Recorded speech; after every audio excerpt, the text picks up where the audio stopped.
puissant pour transformer les vies. La parole de Dieu est puissante pour changer les destinées. L'apôtre Paul pouvait dire: je n'ai point honte de l'évangile, car c'est la puissance de Dieu pour le salut de quiconque croit.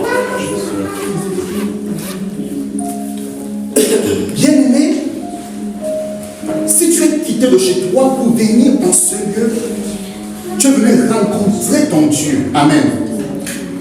Et je voudrais vraiment t'inviter à ouvrir ton cœur, à laisser l'action du Seigneur travailler dans ta vie, à laisser le Saint-Esprit déposer en toi la part que seul Dieu peut donner.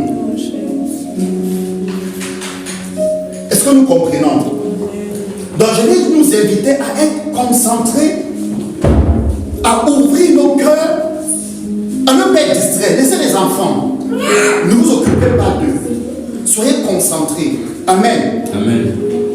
Gloire à Dieu. Père, je te bénis. Et je te rends grâce, Seigneur, pour cet instant particulier dans ta présence. Père, c'est toi qui as disposé les temps et les circonstances afin que ton peuple, Père, que nous sommes, soit assemblé ce matin en ce lieu. Père, la seule chose qui nous réunit en ce lieu, c'est Jésus-Christ et rien d'autre. Père, nous disposons afin que le but pour lequel tu as permis cet ce rassemblement soit atteint au nom de Jésus. Père, nous ouvrons nos cœurs. Parle-nous, Seigneur mon Dieu. Parle-nous, Papa. Que aucun de nous ne reparte de ce lieu comme il est venu. Amen. Tu as dit: venez à moi, vous qui avez faim, vous qui avez soif, venez boire, venez vous abreuver. Ce matin, nous venons boire, Papa. Amen. Non pas, Seigneur, au niveau d'une source intermédiaire, non pas au niveau d'un vase, Père, qui porte, mon Dieu, mon roi, le breuvage dont nous avons besoin. Mais Père, nous venons nous abreuver à la source que tu es. Merci, Père, pour ce privilège. Par ton esprit, prends le contrôle de toutes choses. Je ramène toute pensée captive à l'obéissance de Christ. Je lis maintenant tout esprit de distraction. Je proclame maintenant un embargo spirituel dans ce lieu. Et je lis tout encore. Je lis tout prince de la puissance de l'air. Je lis tout démon. Je lis tout agent de l'ennemi. Afin que rien ne vienne faire obstruction au flot de déversement de Dieu. Père, que ta parole atteigne la cible. Merci Saint-Esprit. Laisse que nous soyons assis en Christ. Et que ta paix qui surpasse toute intelligence soit notre partage. Merci Saint-Esprit pour ta présence. Conduis toutes choses. Nous sommes là pour toi. Nous n'avons que des yeux sur toi. Que Jésus-Christ soit glorifié au milieu de nous ce matin. Et que Père en reçoive toute la gloire. Au nom de Jésus. Amen. Amen.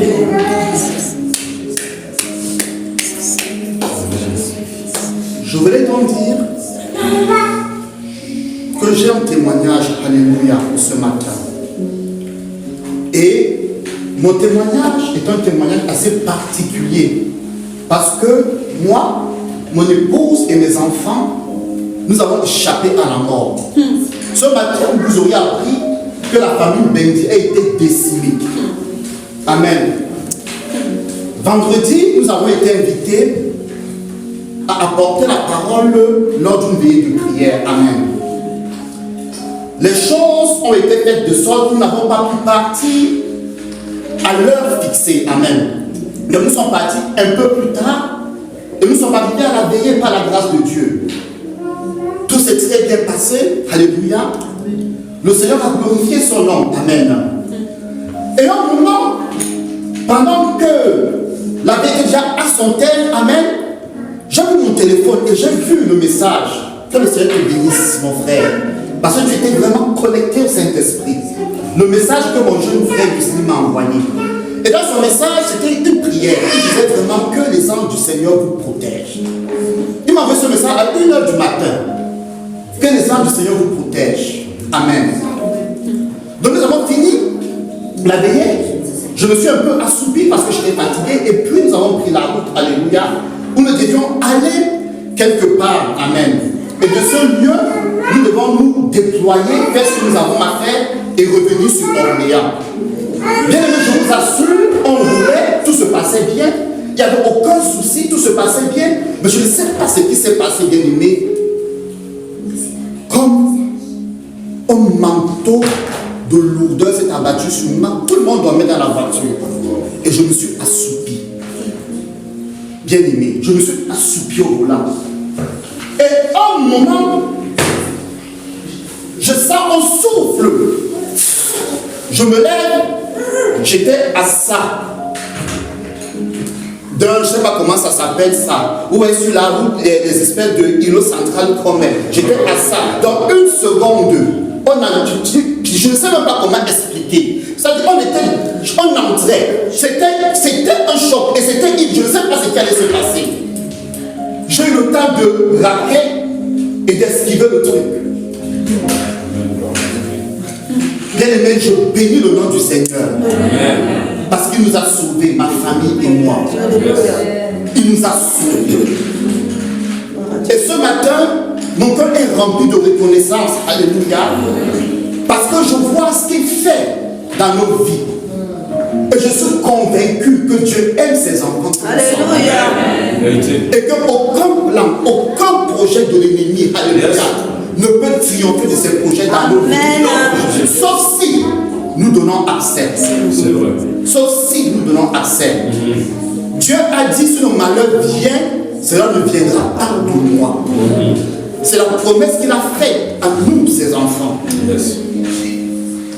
Et c'est le témoignage que je voulais vous apporter ce matin.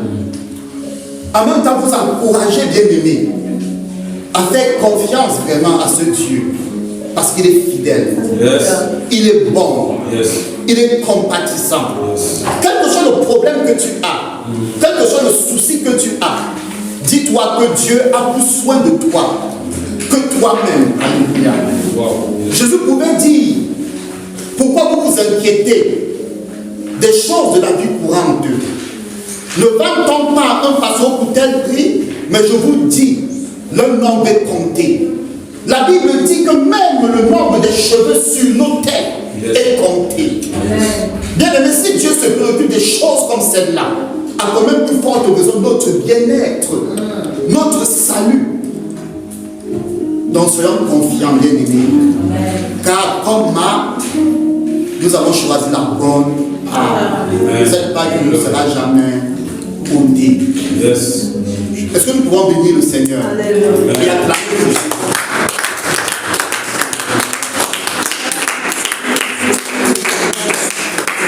Alléluia. Est-ce qu'on peut se lever? Avant d'entrer dans la parole, nous allons chanter ce cantique.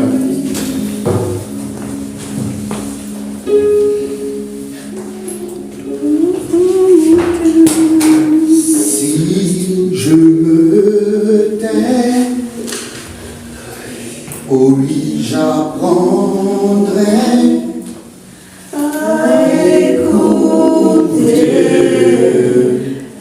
la voix du bon berger. Je m'entends, oui, je comprends. Qu'une seule nous conduit dans ce cantique. Il a payé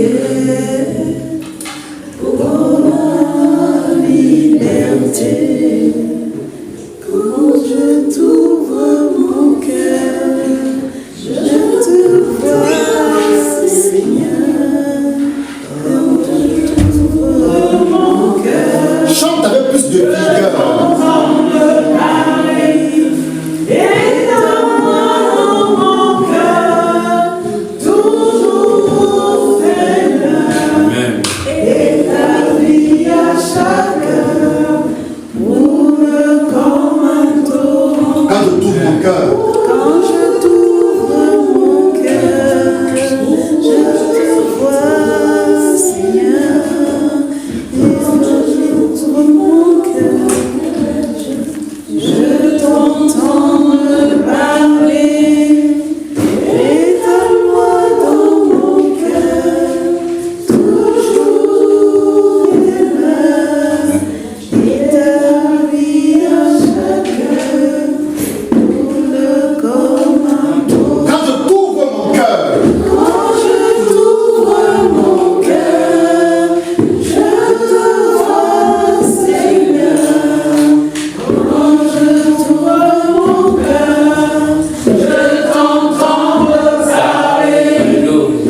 Soyons dans la merveilleuse présence de Dieu. Amen. Alléluia. Gloire à Dieu. Alléluia. Bien aimé, ce matin, comme je vous ai dit, le Seigneur m'a mis à cœur de parler du Saint-Esprit. Amen. Mais nous n'allons pas parler du Saint-Esprit. Peut-être que nous avons l'habitude, alléluia, d'en parler. Le but de la prédication de ce matin n'est pas de toucher la pneumatologie. Amen.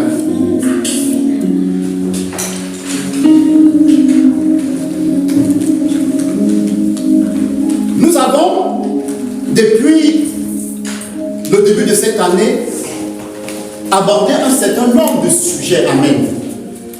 Et dans les différentes thématiques qui ont été abordées, nous avons touché de manière directe ou indirecte des choses essentielles au bâtissement du Fils de Dieu. Amen. Nous avons touché des choses essentielles pour tout celui dont la compréhension, excusez-moi, est importante, pour tout celui qui veut grandir en Christ. Nous avons, avec la servante de Dieu, parlé des boulevards, alléluia, de l'Alliance de la guérison, où depuis la jeunesse, nous avons parlé du péché et de ses implications. Amen. Et nous avons compris quelle était la volonté de Dieu pour nous manifestée au travers de Jésus-Christ. Amen. Après, nous avons touché les boulevards, alléluia, de l'alliance de la domination. Et lorsque nous avons abordé cette série d'enseignements, il était important pour nous de comprendre que la domination est liée à une identité. Amen.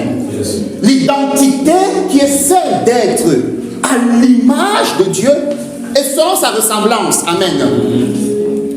Nous avons développé plusieurs aspects,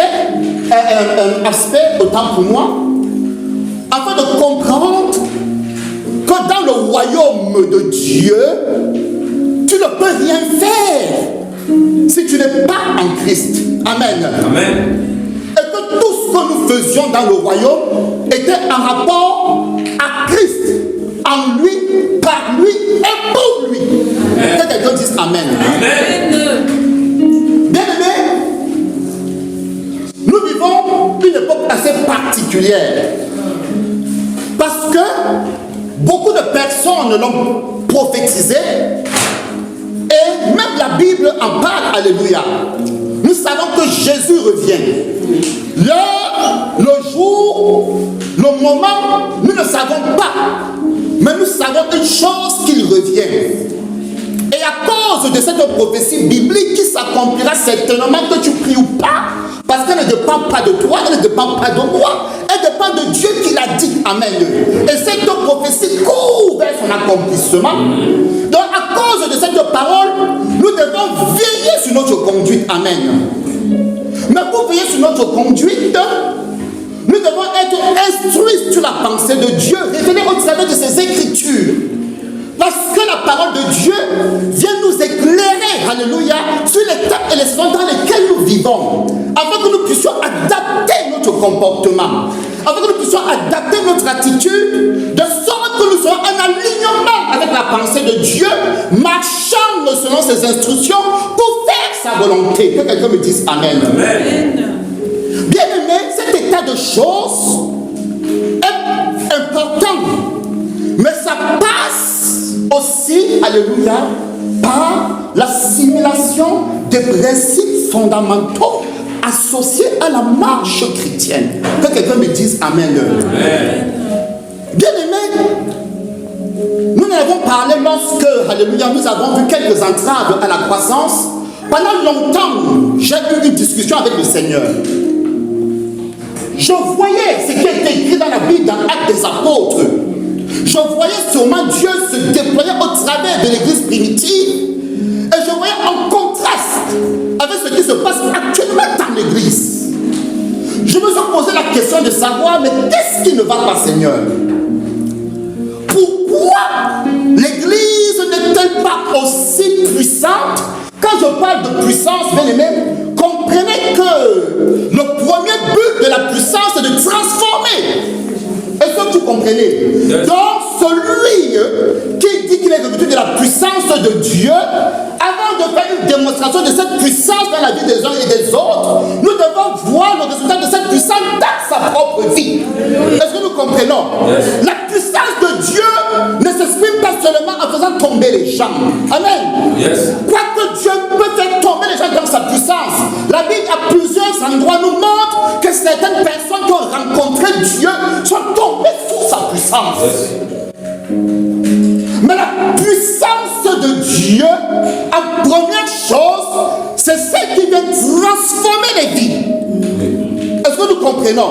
Et c'est pour cette raison que la parole de Dieu est puissante. Lorsque nous ouvrons nos cœurs à la parole de Dieu, cette parole vient avec la force, avec la capacité de transformer nos vies. Est-ce que nous comprenons cela? Donc je me suis posé la question de savoir pourquoi ce contraste, Seigneur. Qu'est-ce qui ne va pas? Mais je suis sûr d'une chose, Père, c'est que tu n'as pas changé. Parce que la parole me dit que Dieu est le même hier, aujourd'hui et éternellement.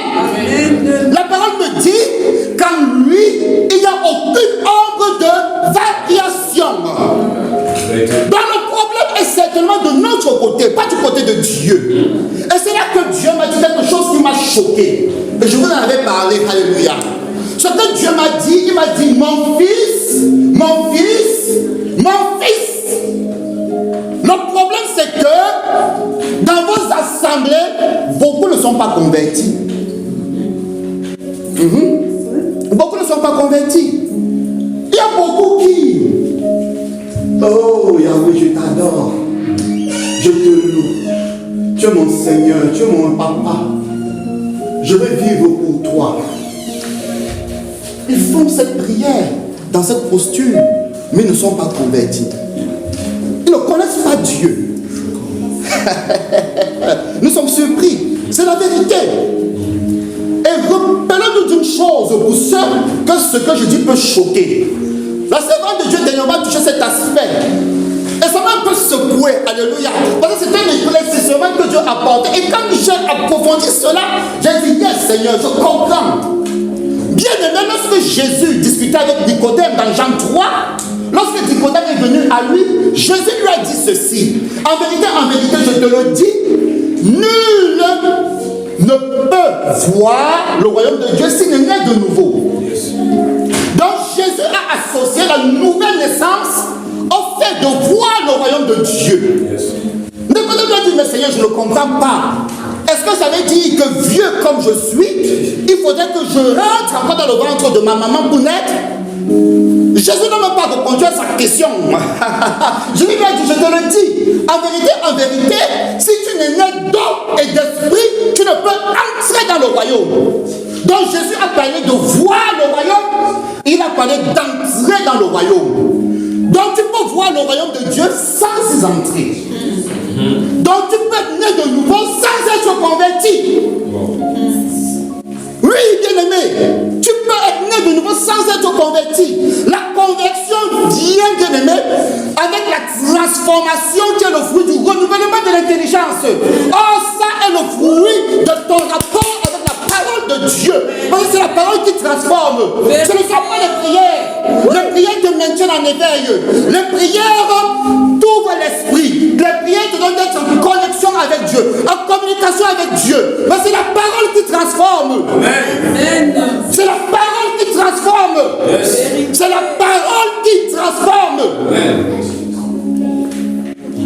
Bien aimé, si tu ne savais pas, Jésus-Christ, alléluia, est une personne. Mais Jésus-Christ est aussi un enseignement. Je vais rectifier ce que je dis. Je l'ai dit comme ça pour certains. Maintenant, pour ceux qui ont un niveau un peu plus élevé, je rectifie. Je dis Christ est une personne et Christ est un enseignement. On se comprend.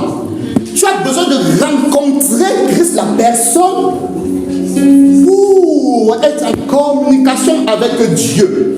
La rencontre avec Christ te qualifie à connaître Père. Mais ça ne dit pas que tu vas le connaître forcément. Ça te qualifie à connaître Dieu. Alléluia. Yes. Mais c'est la rencontre avec Christ enseignement qui te donne d'entrer dans tout ce que cette rencontre a à disposition pour toi. Amen, amen. C'est pour cette raison, frère, tu dois lire la parole. Yes. Tu dois manger la parole. Touche ton frère, dis-lui, médite ta parole de Dieu. Dis-lui, nourris-toi de la parole de Dieu. Dis-lui, aime la parole de Dieu. Car elle amène la vie nécessaire et suffisante dont tu as besoin pour grandir, alléluia, et pour expérimenter la gloire de Dieu. Est-ce que quelqu'un comprend? Et un des principes fondamentaux dans la marche chrétienne, c'est la connaissance du Saint-Esprit et la compréhension de son œuvre dans nos vies. Lui qui est en nous, lui qui est sur nous, et lui qui agit au travers de nous. Est-ce que nous comprenons? Bien-aimés, ouvrons nos Bibles rapidement. Dans Genèse chapitre 1, nous allons lire du verset 1 au verset 3.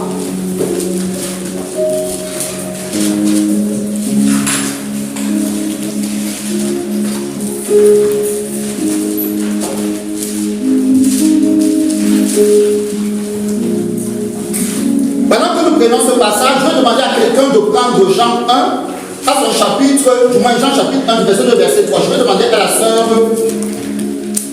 Marie de prendre Jean chapitre 1 du verset 2 au verset 3. Et moi je vais lire Genèse 1 du verset 1 au verset 3. Amen. Je lis la parole au nom de Jésus. Genèse chapitre 1 du verset 1 au verset 3. Qu'est-ce que la Bible dit? La Bible dit au commencement Dieu créa les cieux et c'est la terre. La terre était informe et vide. Il y avait des ténèbres à la surface de l'abîme et l'esprit, que quelqu'un dise l'esprit de Dieu. L'esprit de Dieu. Que quelqu'un dise l'esprit de Dieu. Se mouvait au-dessus des eaux. Verset 3, Dieu dit que la lumière soit et la lumière fut. Amen. Bien-aimés, lis-nous rapidement Jean à son chapitre 1, le verset 2 et 3. Je lis la parole. Au commencement, la parole existait déjà. La parole était avec Dieu et la parole était Dieu. Elle était au commencement avec Dieu. Tout a été fait par elle et rien de ce qui a été fait n'a été sans elle. Amen. C'est bien, ma soeur. Bien-aimés, Genèse 1, déjà avant d'expliquer un peu le contexte de ce verset, parlons rapidement de Genèse. Bien-aimés, Genèse est le livre des commencements. Amen. Et c'est un livre très riche. Tous les livres de la Bible sont très importants, mais moi particulièrement, ça c'est moi. Amen. Le livre de Genèse, le livre de Job et l'épître, on va dire, de Paul aux Hébreux sont trois portions de l'écriture que j'aime particulièrement parce que c'est rempli de la révélation de beaucoup de mystères. Amen. Dans Genèse, c'est le livre des commencements. Donc ici, c'est la première mention du Saint-Esprit. Donc lorsqu'on parle de la création, là on voit l'association du Père, du Fils et de l'Esprit. Amen. Est-ce que nous comprenons? Donc le Père, le Fils et l'Esprit de Dieu, les trois personnes de la divinité, amen, ont travaillé de manière commune dans une harmonie parfaite afin de créer les choses. Amen. Mais vous allez remarquer qu'à la fin de Genèse 1, 2, nous parlons ici, la Bible parle du mouvement de l'esprit qui se mouvait au-dessus de l'eau. Amen. Et c'est juste après ce mouvement que la parole de Dieu parle de la parole qui a été libérée concernant que la lumière soit.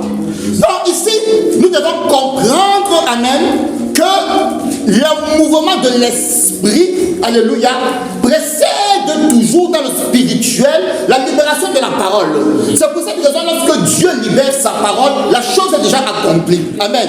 La Bible dit de la même manière que la pluie peut tomber, alléluia, du ciel, tomber sur le sol, l'arroser, sans que cette rosée ne puisse, alléluia, faire germer la graine, voilà, donner le pain à celui qui a un bon, vous connaissez le verset, et retourner à Dieu. Il en est de même pour la parole de Dieu. Il ne retourne pas à lui sans avoir fait ce pourquoi il l'a libéré. Amen. Mais la manifestation de ce pourquoi la parole est libérée, amen, vient, comment je peux dire ça, après sur le plan physique, sa manifestation sur le plan spirituel. Vous savez dire qu'avant que Dieu ne libère la parole, l'esprit a déjà enfanté cela. Est-ce que quelqu'un comprend? Donc c'est comme ça que les choses spirituelles fonctionnent.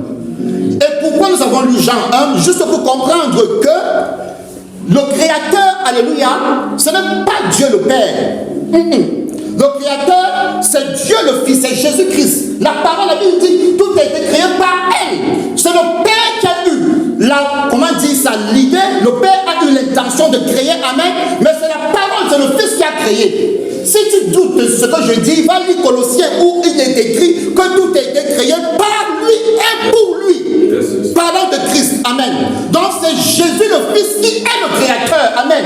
C'est pour cette raison, j'ouvre une parenthèse, mais que ça ne vous trouble pas, amen. Celui qui appelle Jésus Papa, amen, il ne fait pas mal. Vous comprenez? Tout créateur est père de sa création. Je ferme la parenthèse, amen. C'est ce qu'il faut comprendre. Mais ici, ce qui m'intéresse dans mon propos, c'est l'action entre la parole et l'esprit. Amen. Est-ce que nous comprenons un peu?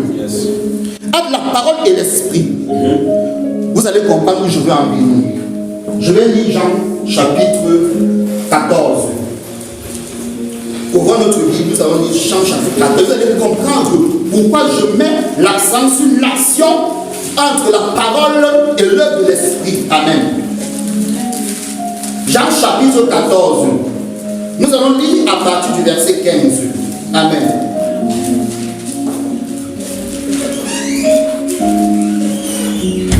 Jean 14 à partir du verset 15. Ici, nous devons bien comprendre le contexte. C'est la première fois ici que Jésus évoque de manière claire, de manière explicite, le Saint-Esprit et son action. Dans d'autres passages, on en parlait, mais ce n'était pas explicite, amen. C'était dans les commentaires. Mais ici, Jésus évoque de manière explicite l'action du Saint-Esprit, amen. Mais regardez ce que Jésus dit. Jésus dit, si vous m'aimez, gardez mes commandements. Si vous m'aimez, gardez mes commandements. Et moi, je prierai le Père et il vous donnera un autre consolateur. Regardez ce que Jésus dit. Si vous m'aimez, gardez mes commandements et moi, donc c'est une conséquence. Si vous m'aimez, gardez mes commandements et moi, je prierai le Père et il vous donnera un autre consolateur afin qu'il demeure éternellement avec vous. L'esprit de vérité. Ça vous dit quelque chose? La semaine passée, on en a parlé lors de la prédication avec la servante de Dieu. L'esprit de vérité que le monde ne peut recevoir parce qu'il ne le voit point et ne le connaît point. Mais vous, vous le connaissez car il demeure avec vous et il sera en vous. Amen. Je ne vous laisserai point orphelin. Je viendrai à vous. Encore un peu de temps et le monde ne me verra plus, mais vous, vous me verrez car je vis et vous vivrez aussi. Nous allons nous arrêter là. Amen.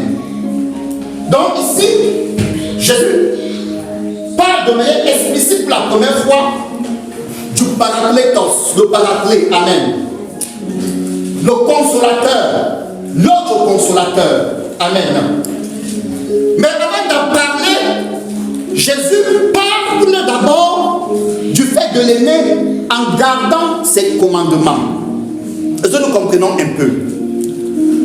Bien-aimé, tu ne peux vivre l'efficience de l'œuvre du Saint-Esprit dans ta vie qu'à mesure que tu marches dans l'obéissance à la parole de Dieu. Bien-aimé, ça paraît trivial ce que je dis, mais ce ne l'est pas.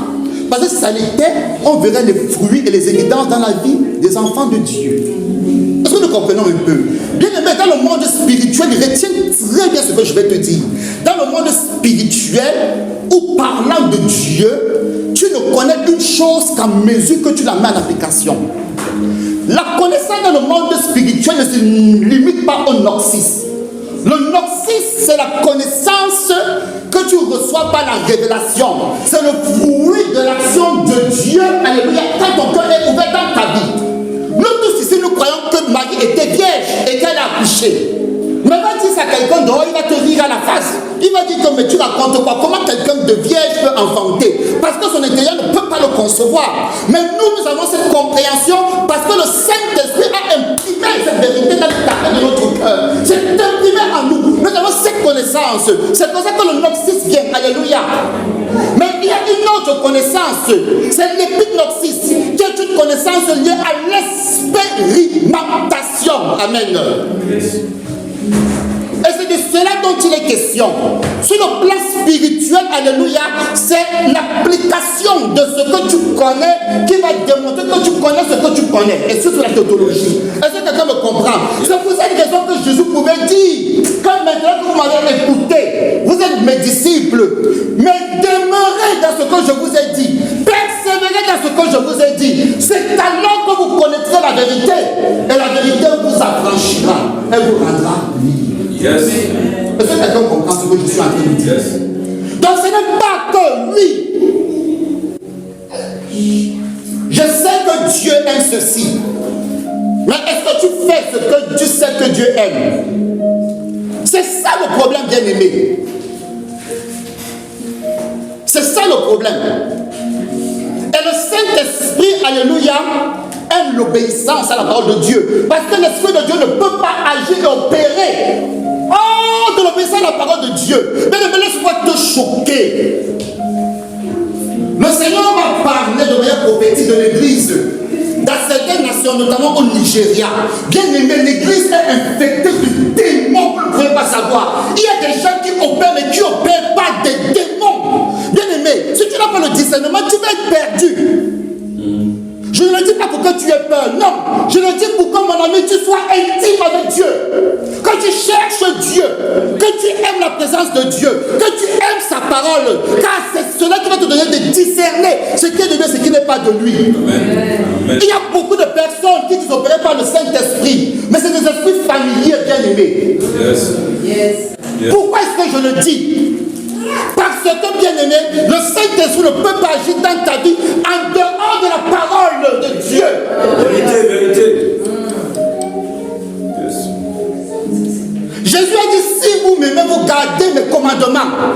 C'est le fait de garder les commandements de Dieu qui prouve que nous l'aimons. Et il dit, moi je prierai, le Père enverra l'autre consolateur. Amen. Le Paraclétos, le défenseur, l'intercesseur, le conseiller.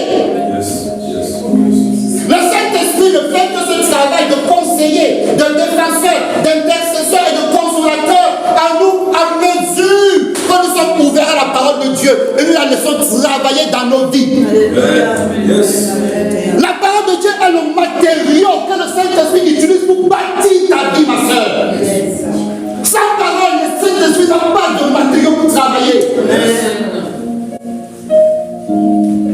Nous avons dit, j'ai vu ceci.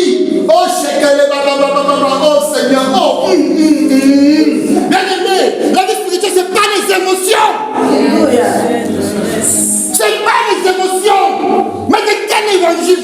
Mon cœur, j'aime mal, bien aimé. Mais quelle parole lisons-nous? Quel évangile lisons-nous? La vie spirituelle n'est pas une blague, frère. Ne te laisse pas séduire, ne te laisse pas duper. Si Dieu a envoyé Jésus mourir sur la croix, parce que Jésus a dit, tu n'as pas pris plaisir aux holocaustes ni aux offrandes, mais tu m'as formé encore et je viens au Père, puisqu'il est question de moi dans le rouleau, je viens pour faire ta volonté. Yes. Donc Jésus est venu faire la volonté de Dieu. Et la volonté de Dieu était que Jésus meure. Yes. Donc si Jésus est mort, bien aimé pour toi, tu vas jouer avec ta vie. Ne te laisse pas séduire. Jésus a dit ce que tu la gardes-le, de peur qu'on ne te prenne ta couronne. Yes, yes. Ne donne pas ton accès à n'importe quelle parole. Ne te laisse pas séduire, bien aimé, c'est ta vie, c'est ta vie. Devant le trône trône de Dieu, tu ne diras pas que un frère tel m'a dit ceci, le pasteur tel m'a dit cela, l'apôtre tel m'a dit ceci, le prophète tel m'a dit cela. Jésus te dira, tu as ma parole et je t'ai donné mon esprit. Qu'en as-tu fait? Qu'en as-tu fait? Yes. Bien aimé, quelqu'un qui vit des expériences entre guillemets du Saint-Esprit et qui vit dans le péché, ce n'est pas l'Esprit de Dieu. Ce n'est pas l'Esprit de Dieu, ce n'est pas l'Esprit de Dieu. Parce que dans cette position, le travail de l'Esprit de Dieu, c'est de te convaincre que tu es dans le péché. Et lorsque tu es convaincu, tu te répares, mon ami. Tu ne demeures pas dans cette situation. Yes. Beaucoup de personnes parlent du Saint-Esprit, mais ils ne le connaissent pas. Il est pur. Saint-Esprit, il est saint. L'Esprit Saint du Seigneur. La Bible nous dit que Dieu jalouse son esprit. Dieu jalouse son esprit. Je vais vous donner une révélation. Bien aimé, le jour où j'ai eu la révélation, j'ai été choqué. Est-ce que vous savez pourquoi l'homme est la perfection de la création de Dieu? Est-ce que vous savez? Paul a dit, afin de savoir le mystère caché de tous les temps, Christ en moi, l'espérance de la gloire. Christ en moi, l'espérance de la gloire. Ne regardez pas les enfants, ne soyez pas distraits. Christ en moi, l'espérance de la gloire. Bien-aimé, l'homme est la meilleure de la création de Dieu, parce que de toute la création, de toutes les créatures de Dieu, l'homme est le seul être qui a été créé pour recevoir Dieu. Amen, amen, amen, amen. Même pas les anges, que l'homme a été créé, en fait, Dieu a créé. L'homme, c'est le réservoir. C'est pour ça qu'on dit que Jésus, alléluia, est le premier-né de la création. Yes. Et que lui, en tant que second Adam, il est devenu un esprit vivifiant. Alléluia. Bien aimé, la Bible dit qu'en lui, en Christ, habite la plénitude de toute la divinité. Est-ce que vous comprenez ça? Que Christ est l'empreinte de Dieu. Il est l'image visible du Dieu invisible. Frère, le même Saint-Esprit qui a rempli notre Seigneur au temps de son ministère terrestre, c'est le même que tu as en toi. Yes. Ce n'est pas un autre Saint-Esprit, c'est le même. Yes. Tu te rends compte? Est-ce que tu te rends compte? Est-ce que tu te rends compte, bien-aimé? Mais ayant le même Saint-Esprit, pourquoi sommes-nous si faibles? Pourquoi sommes-nous si faibles? Pourquoi ne manifestons-nous pas la gloire de Dieu? J'avais parlé avant-hier à la veillée. J'ai toujours bien aimé que, mais vous n'avez pas soif. J'ai dit que moi, le jour où j'ai lu le nombre 23, j'ai été choqué. J'ai été choqué. Un homme Balaam, il se lève, il dit oracle de Balaam, fils de Béor. Oracle de l'homme qui a l'œil ouvert. Oracle de celui qui entend les oracles de l'Éternel. Oracle de celui qui voit les visions du Tout-Puissant. Oracle de celui qui connaît les desseins du Très-Haut. Bien aimé, j'ai été choqué. Écoutez. Oracle de celui qui voit les visions du Tout-Puissant. Oracle de celui qui entend les oracles de l'Éternel. Oracle de celui qui connaît les desseins du Très-Haut. Je dis que mais cet homme n'avait pas le Saint-Esprit. Mais s'il dit des choses comme ça, si la Bible écrit, c'est que c'est vrai. Yes. Il ne mentait pas. Madame, c'était quelqu'un d'assez complexe. Il n'est pas le sujet. Parce qu'il était ouvert à plusieurs spiritualités. Amen. Mais Dieu lui parlait. Mais j'ai dit que, mes seigneurs, Balaam dit qu'il connaît les desseins du Très-Haut. Moi, Brice, ton fils, à qui tu as mis ton Esprit Saint, papa, je veux connaître aussi tes desseins. Balaam dit qu'il voit les visions du Tout-Puissant. Je dis que Père, par ton esprit, moi aussi je veux voir tes visions. Non pas que je me compare à Balaam, non. Ça n'a rien à voir. C'est juste que cette parole m'a challengé pour faire comprendre que si eux qui étaient dans une dispensation moins excellente que la nôtre avaient accès à ce genre de choses, à comment plus forte raison, nous qui sommes dans une dispensation encore plus excellente, nous à qui le Père a donné l'esprit de justice et de vérité, pourquoi est-ce que nous n'expérimenterons pas ces choses? Je dis que non, Père, expérimenter ces choses. Mon Dieu, le prophète Michée a une vision de Dieu sur son trône, à tel point qu'il assistait au conseil de Dieu. Le prophète Michée pouvait dire, quand j'étais assis et j'ai assisté au conseil de Dieu, j'ai vu Dieu dire, qui enverrons-nous afin qu'il séduise Akab, afin qu'il monte à Rama pour être tué. La Bible dit que Michée a dit, un répondait que je le ferai, si, un autre répondait que je ferai cela. Et du milieu d'un esprit se présenta devant le trône de Dieu. Il lui dit, envoie-moi, j'irai et je réussirai. Et Dieu demande à cet esprit que toi tu es qui? Il dit, et comment tu feras? Il dit, je suis un esprit de mensonge et je serai un esprit de mensonge dans la bouche de tous ces prophètes qui lui prophétiseront le mensonge afin qu'ils montent à Akab, à Rama pour être tués. Parce que c'était dans le dessein de Dieu. Frère, il assiste au conseil de Dieu. Ce qui fait que quand les autres prophètes prophétisaient, lui monte, tu auras la victoire. L'Éternel, le Dieu d'Israël est avec toi. Il prophétisait le mensonge. Et le pire, c'est qu'il n'était même pas conscient qu'il prophétisait le mensonge. Il ne savait pas. Pour eux, il prophétisait la vérité. Il prophétisait le mensonge. Michée est venu, Michée a parlé comme ça. Le roi Akab a dit que tu ne dis pas la vérité, je vais te traiter durement. C'est là où Michée ouvert son cœur. Et Michée a dit que j'ai vu Israël privé de son berger. Il prophétisait Akab sa mort. Pourquoi? Parce qu'il assistait au conseil de Dieu. Frère, penses-tu que Michée était meilleur que toi? Frère, Michée était certes le prophète de Dieu. Mais il avait l'esprit de Dieu sur lui, qui parfois le prenait afin qu'il libère les orages de Dieu. Mais toi, tu as le Saint-Esprit en toi. Le Saint-Esprit vit en toi. En toi. Donc tu as plus de valeur, plus d'importance que lui. À tel point que Jésus a dit que de tous ceux qui sont nés du ventre d'une femme, il n'y a pas plus grand que Jean-Baptiste. Mais je vous le dis en vérité, le plus petit du royaume des cieux est plus grand que lui. Frère, Dieu est plus grand que Jean-Baptiste. Amen. Amen. Mon Dieu. Mais ces paroles ne vous challengent pas. C'est un peu une histoire de comparaison. Mais je dis, Père, s'ils ont fait, papa, je veux aussi avec toi faire. Pas pour démontrer. Non. Il n'est pas question ici de démontrer quoi que ce soit. Non. C'est juste pour que les gens sachent, Père, que tu es vivant, que tu les aimes. Les gens ont besoin de Dieu. Bien aimé, dehors, les gens ont des problèmes. Ils pleurent. Et en même temps qu'ils pleurent, Dieu est son trône, Dieu pleure. Jésus pleure. Parce qu'il dit, que fait mon peuple? Que fait mes soins? Je leur ai donné mon esprit, ma parole. Qu'est-ce qu'ils font? La Bible dit, la nature soupire après la révélation des fils de Dieu. Bien aimé, la manifestation de ce qu'ils sont.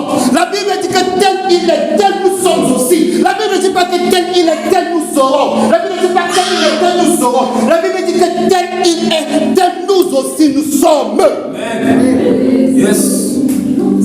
C'est pour ça que quand les gens disent, Seigneur, je veux être comme Jésus. Tu veux être comme Jésus des évangiles? Non, bien aimé. La Bible dit que tel il est, dans sa position glorieuse, lui qui a reçu tout pouvoir dans les cieux, sur la terre, tel nous sommes aussi.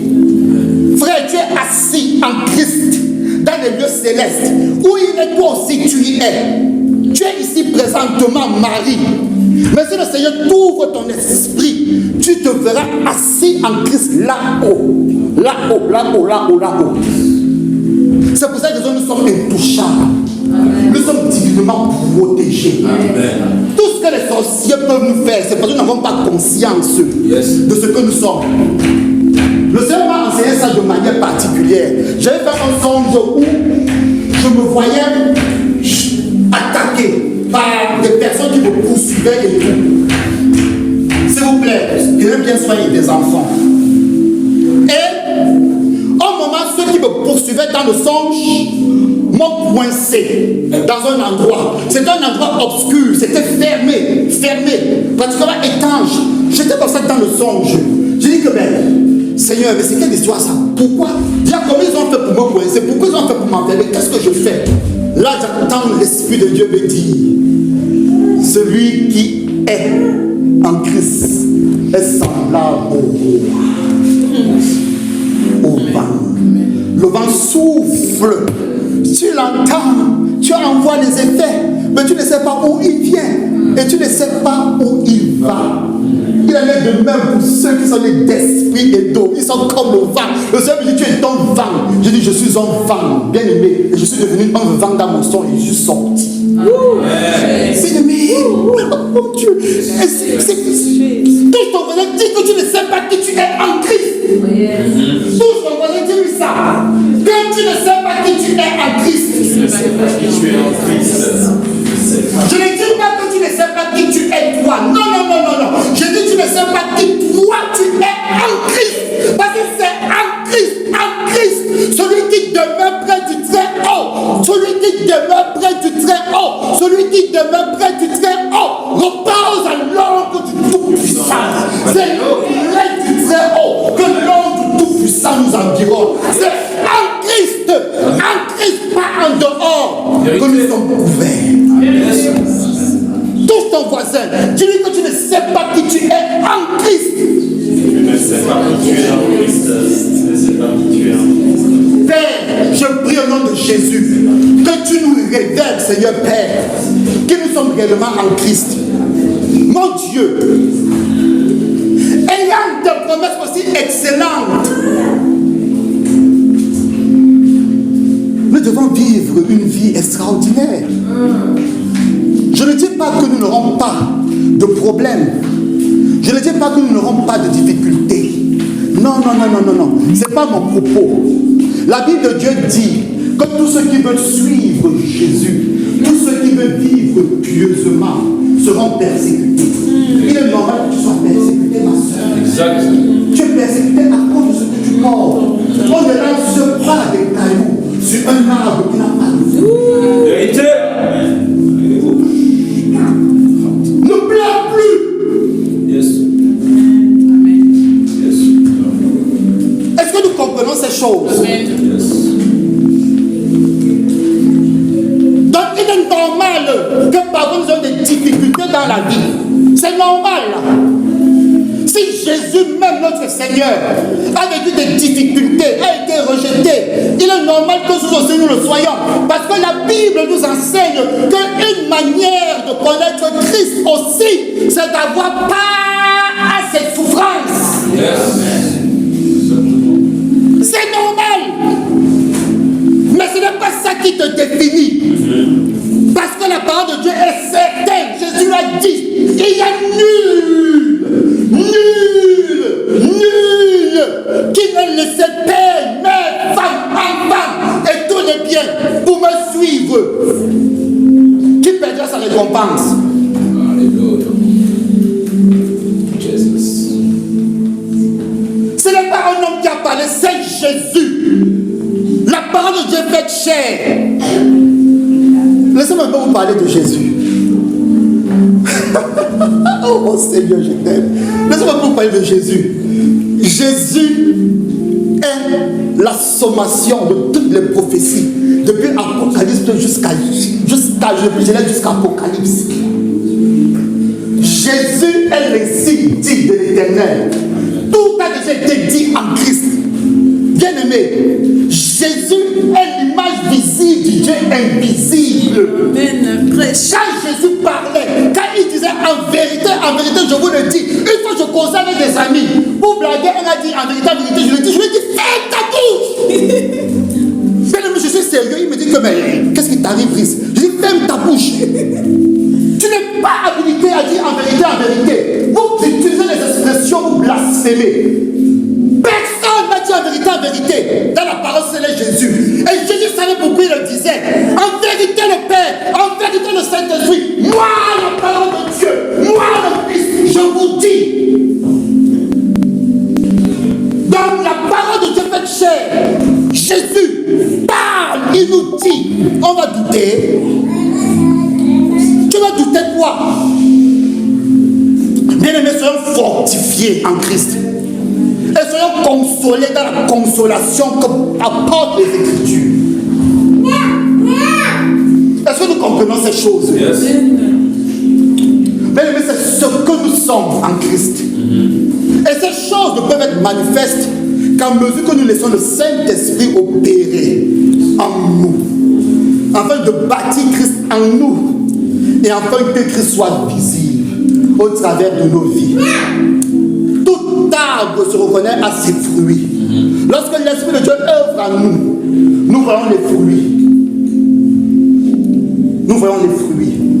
Je ne dis pas que c'est spontané. Il y a un travail, il y a une quête. Il faut persévérer, il faut demeurer avec un cœur ouvert, avec une attitude d'humilité. Laisser Dieu travailler en nous. Ça fait mal. Parfois on aura mal. Parfois c'est des choses qui ne vont pas nous plaire. Parce que ça va déranger notre chair. Mais Dieu nous dit dans sa parole que les choses ont été faites sciemment ainsi. Que les choses de la chair sont opposées à celles de l'esprit. Et que celles de l'esprit sont opposées à celles de la chair. Afin que nous ne fassions pas ce que nous voulons. C'est le plan de Dieu. Mais à mesure que nous nous soumettons à cela, bien-aimés, et que nous nous laissons travailler par la parole, bien-aimés, nous pourrons alors expérimenter la plénitude de l'action du Saint-Esprit dans nos vies. Est-ce que nous pouvons comprendre cela? Yes. Touche ton voisin, Dieu lui soit obéissant. Sois obéissant. Nous allons lire 2 versets bibliques et nous allons chuter.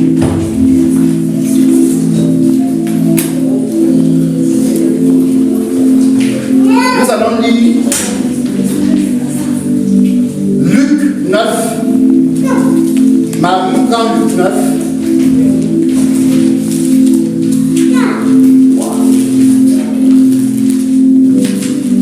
À son verset 23, s'il te plaît. Luc 9, à son verset 23. Et je prendrai Hébreux 5, je lirai du verset 7 au verset 10. Luc, verset 23. Luc 9, verset 23. Chapitre 9, amen. Je lis la parole. Puis il dit à tous, si quelqu'un veut être mon disciple, qu'il renonce à lui-même, qu'il se charge chaque jour de sa croix et qu'il me suive. Car celui qui voudra sauver sa vie la perdra, mais celui qui la perdra à cause de moi la sauvera. Ok. Amen. Recommence encore. Puis, attends, s'il te plaît, ma soeur. Est-ce que nous pouvons tous lire ce verset? Yes.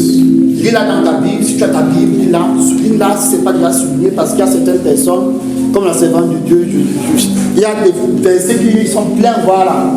Si ce n'est pas déjà souligné dans ta Bible, que Dieu te bénisse, ma soeur. Je vois que c'est souligné dans ta Bible. Amen. Nous allons le lire ensemble. Prends ta Bible, lis ce verset biblique en même temps que la soeur Marie. À 3, 1, 2, 3. Vas-y, lis-le. Puis il dit à tous, si quelqu'un veut être mon disciple, qu'il renonce à lui-même, qu'il se charge chaque jour de sa croix et qu'il me suive. Car celui qui voudra sauver sa vie la perdra, mais celui qui la perdra à cause de moi la sauvera. Amen. Amen. Amen. Qui a parlé ici? Qui a parlé là? C'est le maître. Yes. Et il nous a dit, portez sa croix et me suivre. Portez sa croix et me suivre. Portez sa croix et me suivre. Portez sa croix et me suivre. Dans Matthieu 11, je pense à partir du verset 27, Jésus dit, venez à moi, vous qui êtes fatigués, vous pouvez sur le poids du fardeau, je vous donnerai du repos. Prenez mon joug sur vous. D'accord? Dans d'autres versions, il est dit, recevez mon instruction. D'accord? Donc ici, Jésus nous dit ce que la parole nous dit dans d'autres paroles, dans d'autres passages. Tout disciple accompli sera comme son maître. Tout disciple accompli sera comme son maître. Amen. Donc, nous devons marcher comme Christ lui-même a marché, pour pouvoir vivre et expérimenter ce qu'il lui-même a vécu et est expérimenté. Amen. Jésus a dit, je m'en vais au Père. Vous ferez les mêmes choses que j'ai faites et vous en ferez des plus grandes. Déjà, nous commençons déjà à faire ce qu'il a fait. Ok. Mais nous comprenons que la puissance, alléluia, de l'œuvre de Jésus lors de son ministère terrestre était le fruit de sa communion avec le Saint-Esprit. Est-ce que quelqu'un comprend? Oublie, enlève ça de ta tête que Jésus a opéré sur la terre comme Dieu. Non. Jésus était Dieu. Ça, il n'y a pas de discussion. Et il est Dieu. Il n'y a pas de discussion dessus. Mais Jésus a marché sur la terre comme fils de l'homme. Est-ce que nous comprenons cela? Il a opéré comme un homme rempli du Saint-Esprit. La Bible dit que Dieu l'a rendu en toutes choses pareil à nous. Yes. Et c'est fait qu'il n'a jamais péché. Ok. Jésus était tenté comme nous sommes tentés. Il y a des femmes qui tournent autour du Seigneur. Il était tenté comme il était tenté. Mais il n'a jamais péché. Que ce soit en pensée, jamais péché. Jamais. À cause de sa communion avec Dieu. Maintenant, on va lire un secret que la Bible nous révèle sur la vie et le ministère de Jésus sur la terre. Ouvrons Hébreux chapitre 5. Hébreux chapitre 5. Je vais lire à partir du verset 7. Hébreux chapitre 5, je lirai à partir du verset 7.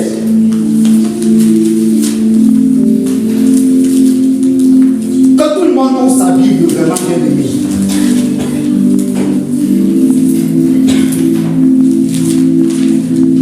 Hébreux chapitre 5, je lirai à partir du verset 7. Bien aimé, je vous ai dit tout à l'heure que j'aime l'épître de Paul aux Hébreux. Parce que c'est un épître ou une épître, je ne sais pas comment dire en français, qui révèle beaucoup de mystères et de secrets. Lisons ce qui est écrit. Écoutez, est-ce que vous y êtes? C'est bon? Amen. Si nous sommes, on lève tous la main. Non, si tu n'es pas, ne lève pas la main. Vas-y. Ça, c'est bon. On va juste attendre que le frère y soit.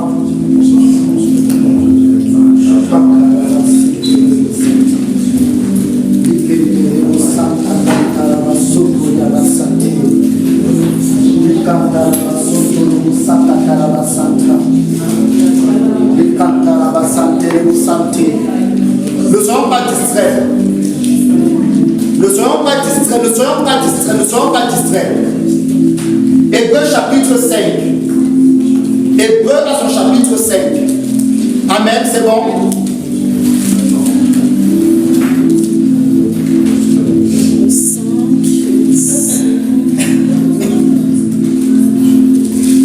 Le livre, c'est pas grave. Si le frère n'arrive pas à trouver, si tu as déjà trouvé, qu'il lise avec toi.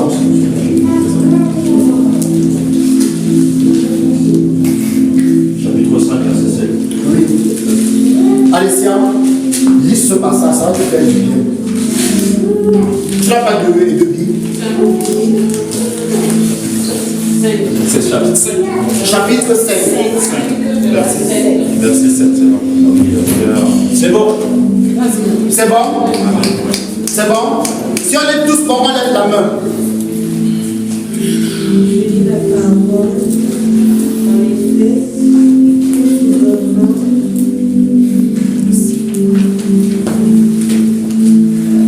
En fait, je te demandais de lire, mais pas de faire la lecture, c'est pas ton fils. Mais c'est pas grave. Reste debout. Tu vas le lire debout. Moi, je vais lire, mais tu vas lire aussi en même temps que tout le monde. Mais reste debout. Reste debout. Seigneur, fortifie-la. Seigneur, fortifie-la. Seigneur, fortifie-la.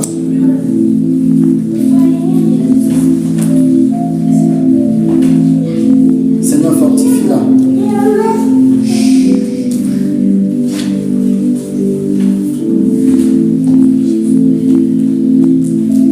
Je lis au nom de Jésus. C'est lui qui, dans les jours de sa chair, ici on parle de Jésus, amen. Yes. On dit c'est lui qui, dans les jours de sa chair, ayant présenté avec de grands cris et avec des larmes, des prières et des supplications à celui qui pouvait le sauver de la mort. Alexia, pose la main sur ta poitrine. Pose la main sur ta poitrine. Pose la main. Dis Seigneur. Seigneur. Pose bien ta main sur ta poitrine. Seigneur. Seigneur. Seigneur. Sauve-moi de la mort. Sauve-moi de la mort. Pose ta main sur ta poitrine. Déracine ce que Dieu n'a pas fait. Je déracine ce que Dieu n'a pas fait.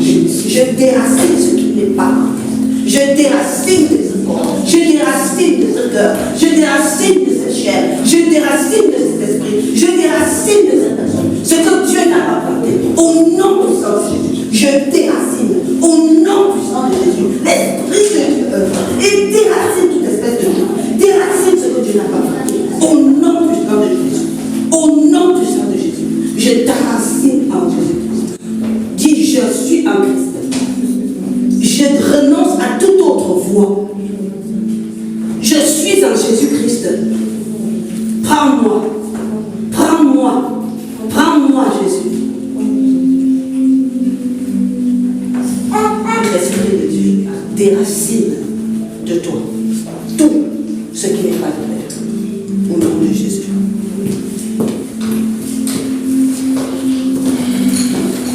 Amen. Amen. Je relis Hébreux 5 à partir du verset 7. Nous lisons. C'est lui qui dans les jours de sa chair, ayant présenté, disons ensemble, c'est lui qui dans les jours de sa chair, ayant présenté, disons ensemble, ne me suivez pas, que chacun lise en fait, mais à haute et intelligible voix. Voilà, à 3, 1, 2, 3, allons-y. C'est lui qui dans les jours de sa chair, ayant présenté avec de grands cris et avec des larmes, des prières et des supplications à celui qui pouvait le sauver de la mort, et ayant été exaucé à cause de sa piété, bien qu'il fût fils, l'obéissance par les choses qu'il a souffert, et qui, après avoir été élevé à la perfection, est devenu pour tous ceux qui lui obéissent l'auteur d'un salut éternel. Dieu l'ayant déclaré souverain sacrificateur selon l'ordre de Melchisédek. Ouais. Est-ce que nous avons lu ce passage? Amen. La Bible ici nous révèle comment Jésus priait. Vous, quand vous dites ça, ça ne vous choque pas. Et est-ce que je suis le seul, quand je lis la Bible, ça me choque? En fait, bien aimé, quand tu lis la parole, s'il y a des versets qui ne te dérangent pas, c'est que tu n'as pas encore l'esprit d'inquisition. Bien aimé, le Seigneur aime qu'on ait l'esprit inquisiteur. Comment dit maman? Inquisiteur par rapport à la parole. Le Saint-Esprit aime ça. Le Saint-Esprit aime quand tu dis, mais Saint-Esprit, cette parole me dit quoi? Seigneur, je ne comprends pas, enseigne-moi. Vous dites, waouh, le Saint-Esprit aime ça, bien aimé. En fait, quand tu lis la parole, c'est une communion avec Dieu, une communication avec Dieu. Tu comprends pas? Donc tu dois être excité quand tu lis la parole. Amen. Donc, la Bible nous révèle là comment Jésus priait.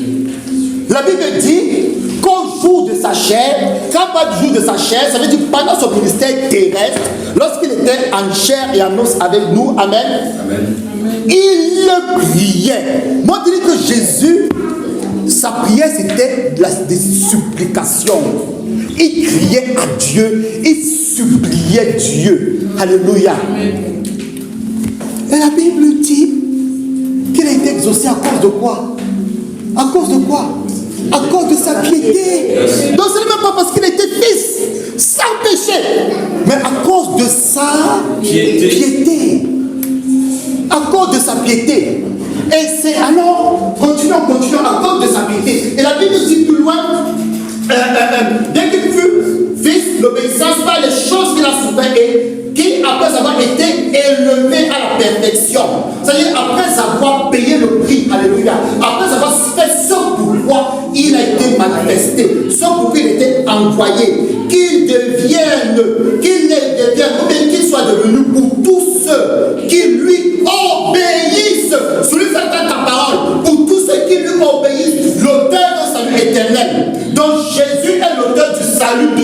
lui obéit. Est-ce que nous comprenons ça? Je referme cette parenthèse. Mais je voulais mettre l'emphase ici sur la vie de prière de Jésus et sa piété. Amen. Et son obéissance. C'est ça le secret du ministère de Jésus. Voilà comment Jésus priait. Voilà ce que la Bible nous enseigne. Amen. Que non seulement c'était un homme de prière, mais en plus c'était quelqu'un d'une très grande piété. Amen. Et obéissant à la parole de Dieu.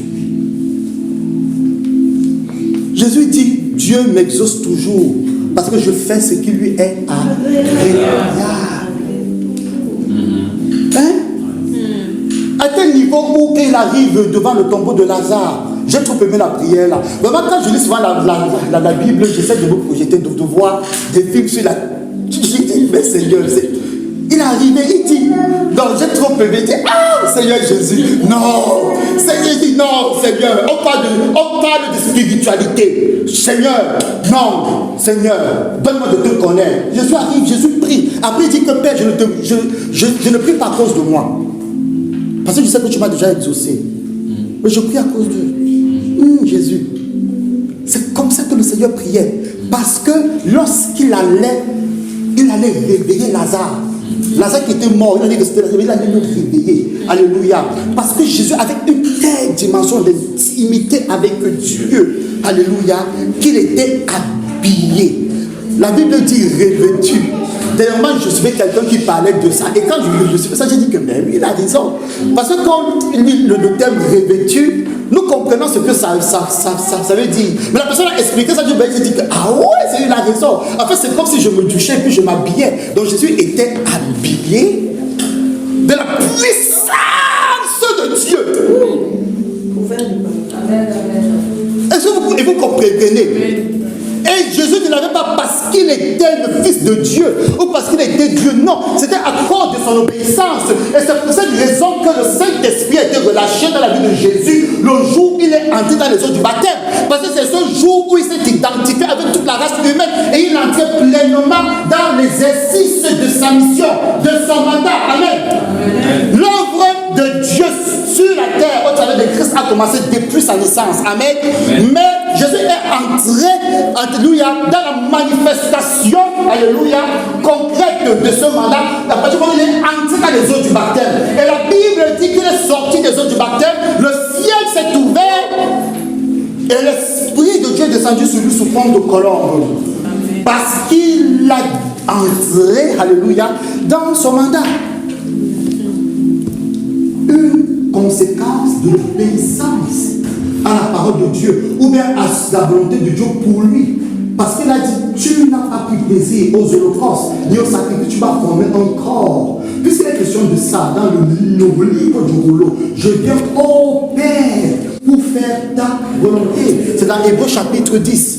Je viens au Père pour faire ta volonté. Jésus s'est offert. Alléluia, au Père, par l'Esprit éternel. Alléluia. Afin que nous soyons réconciliés avec Dieu. Jésus était la semence de Dieu. Dieu a sémé Jésus afin de moissonner les fils que nous sommes aujourd'hui. Dieu a sémé un fils. Aujourd'hui, il a des millions de fils. Yes. Bien-aimé, faire la volonté de Dieu va te demander de mourir. Faire la volonté de Dieu va te demander de mourir. Et c'est à mesure que tu es prêt de mourir que tu verras la manifestation du Saint-Esprit avec toi dans ta vie. La Bible dit, parlant de Paul, je pense dans Éphésiens 1, il dit, je prie afin que vous sachiez quelle est la puissance de Dieu qui agit à votre égard par la vertu de sa force, laquelle puissance il a déployée en Christ en nous faisant ressusciter des morts et en nous faisant asseoir à sa droite, au-dessus de toute domination, au-dessus de toute domination, au-dessus de toute autorité, au-dessus de toute principauté.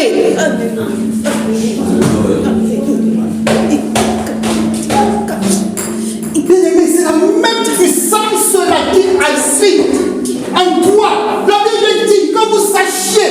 Bien-aimé, on va lire ce verset. Je n'avais pas prévu et qu'on le lise, mais on va le lire. On va le lire.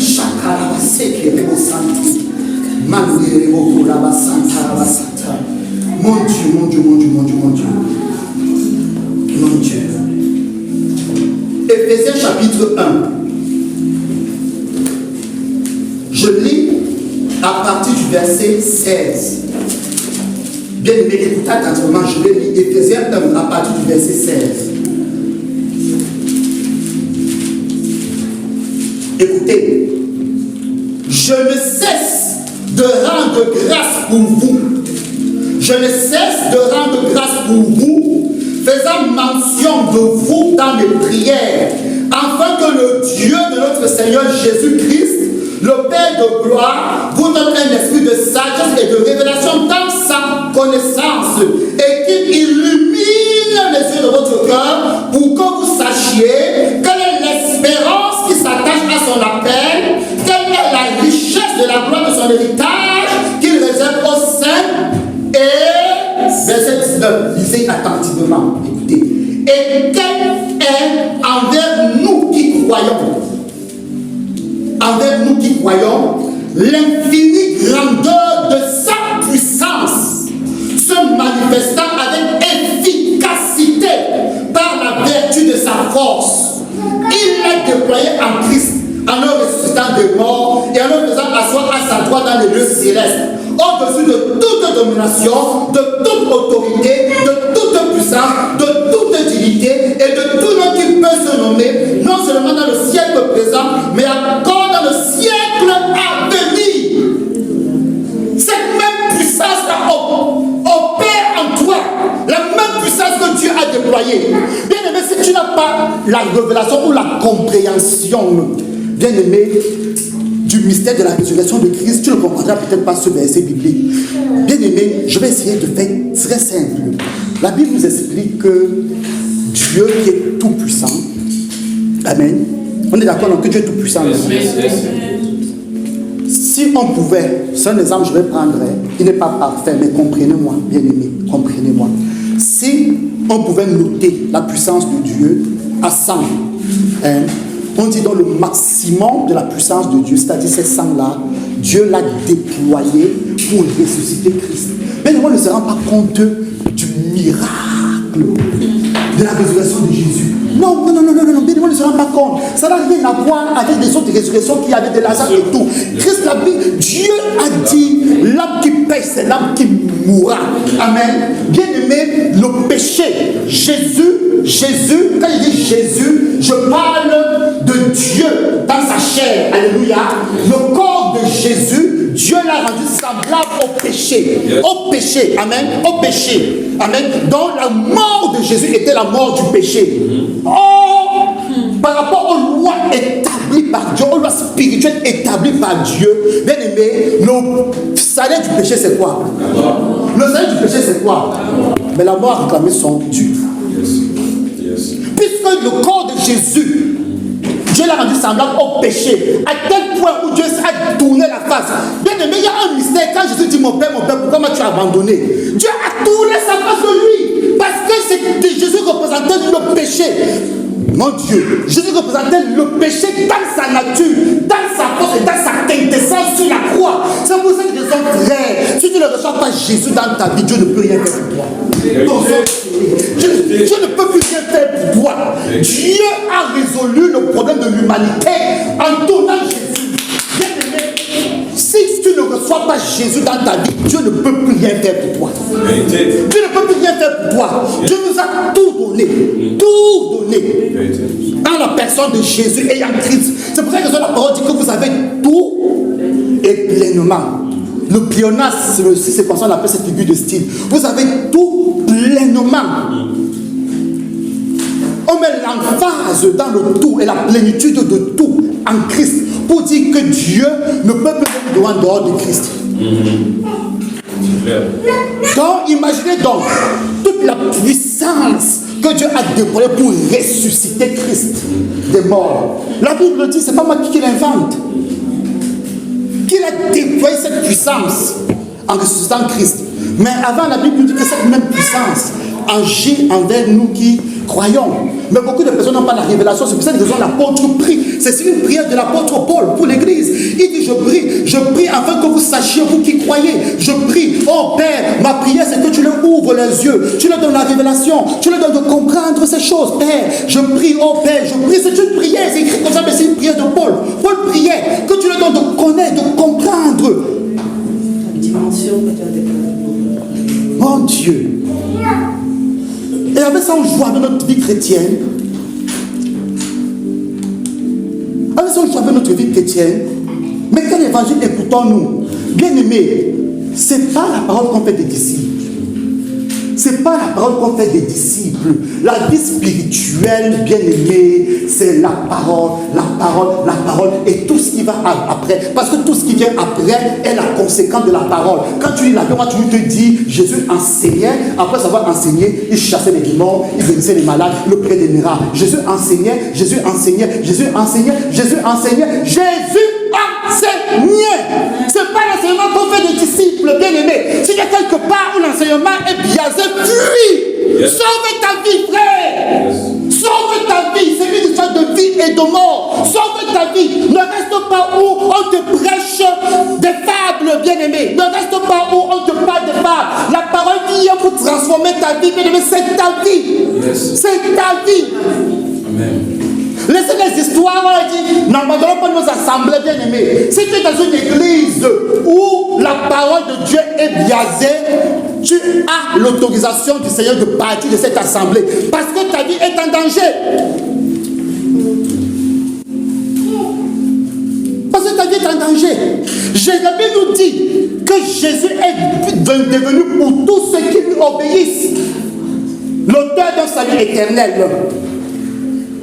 Mais tu vas obéir au Seigneur comment si tu ne connais même pas sa parole.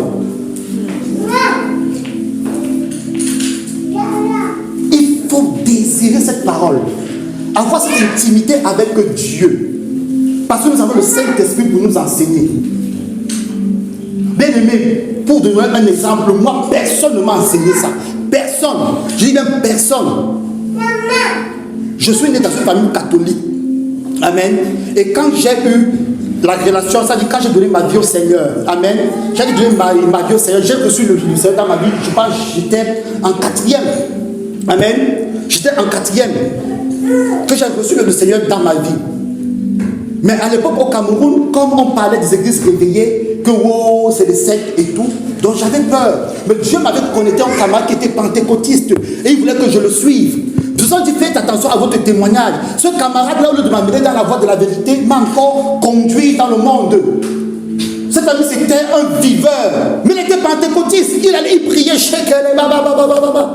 mais il avait mis dans le pied dehors. Mais quel genre de chrétienté? Quand tu es chrétien comme ça, mais les gens, mais attention. Faisons attention à notre témoignage. Parce qu'il y a des gens qui nous observent. Quand tu dis que tu es enfant de Dieu, tu dois montrer l'exemple. Amen. Donc le Seigneur m'a connecté avec cette famille parce qu'il voulait que je grandisse dans la parole. Amen. Amen. Mais j'avais cette peur-là. Cette peur de la persécution. Parce que tout le temps, des églises réveillées et tout. Et dans la famille, comme c'était catholique, et mon père était protestant orthodoxe, donc famille déjà, c'était bizarre religieusement et tout.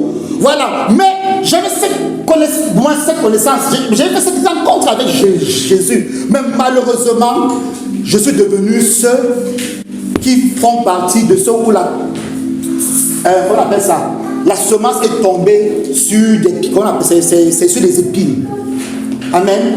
Donc ça tuait cela en moi. Mais je bénis le Seigneur parce que je recevais déjà, Dieu commençait déjà à me parler. Quand il commençait déjà à me parler, c'est pas que Dieu me parlait, machin truc, mais il y avait de pleines convictions que je recevais en moi. Par exemple, je savais, sans qu'on ne m'enseigne, qu'il fallait que je me fasse baptiser par immersion. J'ai reçu cette connaissance-là, qu'il fallait que je me fasse baptiser par immersion, sans que quiconque ne m'enseigne ça. Amen. Et c'est comme ça que je me faisais, quand j'ai compris la vérité des choses, j'ai dit que non, Seigneur, ce n'est pas cette chrétien. Un pied dehors. Je m'engage totalement à te suivre et à être un chrétien. Parce que, contrairement à ce que nous pensons, Un chrétien, c'est un disciple de Christ. Hein? Amen. Le mot chrétien est venu, a été donné aux disciples. Sauf aujourd'hui, si on voit égalbauder, je suis chrétien non pratiquant, ça n'existe pas. C'est quoi ça, je suis chrétien non pratiquant? Si tu es disciple, soit tu n'es pas disciple, je ne suis pas chrétien non pratiquant. Donc, comprenons ces choses. Je dis, Seigneur, je m'engage maintenant, j'ai compris, je m'engage. Et c'est là où je suis entré dans l'authenticité de la relation avec Dieu. Et c'est là où j'ai été converti. C'est pour ça que ma conversion est venue. Mais sinon, ma nouvelle naissance s'était passée bien avant. Est-ce que nous comprenons un peu? Oui. Pourquoi je prends cet exemple? C'est pour dire que nous avons le Saint-Esprit qui nous enseigne. C'est pour cette raison, quelque part, l'apôtre Jean dit que vous avez reçu une onction qui nous enseigne sur toutes choses. Amen. Attention, je ne veux pas dire ici que tu n'as pas besoin de frères et de sœurs. Dieu peut passer par des instruments. Dieu, il y a des personnes que Dieu a équipées, amen, a formées pour enseigner aussi, amen, pour instruire. Paul, vous pouvez dire que les enseignements que tu as reçus de moi, par exemple de Timothée, donc c'est la volonté de Dieu que certains de ses serviteurs, certains des hommes, des personnes bien-aimées qu'il a formées, qu'il a équipées, puissent enseigner les autres. Ça fait partie de la volonté de Dieu. Amen. Mais cela ne t'enlève pas ce travail individuel aussi que tu dois faire avec le Saint-Esprit afin de grandir et de maturer. Est-ce que nous comprenons un peu? Donc nous devons avoir une intimité avec Dieu au travers de sa parole. Ce n'est que comme cela que nous allons voir la gloire de Dieu manifestée dans nos vies par le Saint-Esprit. Le Saint-Esprit est là, il n'attend que ça. Il n'attend que ça. Il n'attend que ça. Je vais finir avec une histoire dans la Bible. Et puis on va prier. L'histoire d'Ananias. La Bible dit, les enfants, s'il vous plaît. Les enfants, s'il vous plaît. Asseyez-vous. Je vais finir avec l'histoire d'Ananias dans la Bible. La Bible nous parle de Paul. Amen. Il était envoyé avec des lettres par le Sanhédrin pour arrêter et ramener liés les chrétiens. Il les appelait les adeptes de la nouvelle religion. Amen. Parce qu'après la mort de Jésus, il y a eu beaucoup de choses qui se sont passées. Amen. Et la Bible dit que Paul, alléluia, qui était un élève de Gamaliel, c'était un fervent. C'était un fervent contestataire et opposant à la nouvelle religion. C'est ce qu'ils appelaient le christianisme, entre guillemets, l'évangile. À tel point où, sur la route de Damas, alors qu'il allait faire sa basse besogne, il a une rencontre avec le Seigneur qui lui dit, Saul, Saul, pourquoi me persécutes-tu? Amen. Amen. Saul, Saul, pourquoi me persécutes-tu? Amen. Maintenant, la Bible dit que de cette rencontre, il est tombé de son cheval et il est devenu aveugle. Amen. Il s'est retrouvé dans un coin. Mais voyez la suite. Le même Dieu qu'il a visité pouvait lui ouvrir les yeux, non? Le même Dieu pouvait dépêcher Jean et Pierre, non? Pour prier pour Paul. Puisqu'ils l'ont fait lors du réveil de la Samarie. Quand Philippe allait évangéliser la Samarie, pour que le Saint-Esprit descende, il a fallu que Jean, Jacques et Paul et Pierre, autant pour moi, arrivent pour prier. Nous sommes d'accord, non? Tout cela est d'accord, non? Mais qui Dieu a envoyé? Ananias. Bon, à part ce passage de la Bible, vous avez entendu parler d'Ananias quelque part. Ananias était pasteur. Ananias était apôtre. Ananias était prophète. Hein? Ananias était un serviteur de Dieu, un disciple de Christ, mieux encore, un intime de Dieu, à tel point où Jésus, notre Maître souverain, se déplace pour aller parler à Ananias et lui dire, va prier pour Paul. Yes, yes. Vous comprenez que je vais en venir, non? Vous comprenez que je vais en venir? Ce que je vais dire, c'est quoi? C'est que, bien aimé, Dieu ne fait accession de personne. Hein? Dieu ne fait accession de personne. Qui que tu es, à mesure que tu as soif, Dieu va t'abreuver. La mesure, c'est ta soif. Jésus a dit qu'on prendra une coupe, on la remplira, on va la serrer et on va la secouer. Est-ce que vous comprenez un peu la métaphore? Ça veut dire je prends, je mets, je pile, je pile, je mets, je pile, je pile, je mets, je pile, je pile, je secoue, je secoue. En fait, je veux te donner la plénitude de ce que la coupe peut contenir. Amen. C'est ce que le Seigneur Jésus a dit. Hein? Mais la mesure de cette coupe, c'est toi qui me la donnes. Parce qu'on te mesurera de la mesure avec laquelle tu es servi. Et cette mesure, c'est l'écoute. C'est pour cette raison, dans cette parole de la Bible, avant de dire ça, le Seigneur dit, prenez garde à ce que vous écoutez. Amen. Est-ce que nous comprenons un peu? Donc, si tu as soif, Dieu va te nourrir. Tu as soif, Dieu va te nourrir. Ce n'est pas une histoire d'apôtre, de prophète, de pasteur. Ce n'est pas une histoire de bishop potentiel, archibishop. Ce n'est pas une critique ici pour les hommes de Dieu, ni pour leur ministère. Que Dieu bénisse tous ses serviteurs. Que Dieu bénisse tous ses ministères. On a la prophétesse de Dieu qui est présente. Maman, merci d'être présente. Que Dieu te bénisse. Amen. C'est une ministre de Jésus. Une ministre de l'évangile. Amen. C'est une grâce. La Bible dit d'Éphésiens 4 qu'il a fait des dons aux hommes. Amen. Être pasteur, homme pasteur, c'est un don que Jésus a fait à l'humanité. Amen. C'est une grâce, c'est une bénédiction. Amen.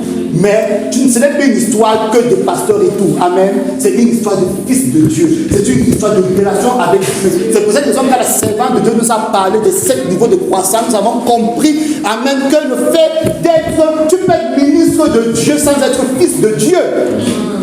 Yes. Le ministère ne dit rien, bien aimé. Le ministère ne dit rien de ta croissance spirituelle. La croissance spirituelle n'est pas la notion qu'il y a sur ta vie. La croissance spirituelle est ta communion avec Dieu. Est-ce que nous comprenons ça? C'est pour ça que il y a des personnes qui manifestent la puissance de Dieu de manière extraordinaire au travers du ministère. Parce qu'ils ont reçu une onction pour. L'onction vient avec la fonction. Amen. L'onction, c'est cette capacité que Dieu te donne pour faire ce à quoi il t'a appelé. Amen. C'est une attitude particulière, surnaturelle que Dieu met en toi. Ça te rend capable de faire. Mais l'onction n'augure rien de ta croissance spirituelle, de ta croissance spirituelle. Parce que ta croissance spirituelle est le fruit de ton intimité avec Dieu, avec sa parole. Est-ce que nous comprenons un peu? C'est pour cette raison qu'il y a certains ministères, tu vois des choses, mais quand tu regardes de près, tu te poses la question de savoir est-ce que c'est Dieu qui travaille dans ce ministère? Parce que quand tu vois la vie du serviteur de Dieu, de la servante de Dieu, tu te poses des questions. Sa vie est informe et vide. Tu dis que mais est-ce que c'est le Saint-Esprit? Est-ce que c'est Dieu? Bien aimé, parfois c'est Dieu, mais c'est qu'il a un problème de niveau spirituel. C'est encore bébé. Bien qu'il soit ministre, c'est encore bébé. Est-ce que nous comprenons? Donc c'est là où je conclue pour dire que désirons grandir spirituellement. Désirons cette communion avec Dieu. Désirons la présence de Dieu. Aspirons véritablement à manifester le meilleur que Dieu a en réserve et qui est à notre disposition au travers de Christ. Alléluia. Et qui ne peut être manifesté que par le Saint-Esprit. Est-ce que nous comprenons? Donc c'est important. Est-ce que nous avons compris cette parole? Lèvons-nous et acclamons pour le Seigneur Jésus.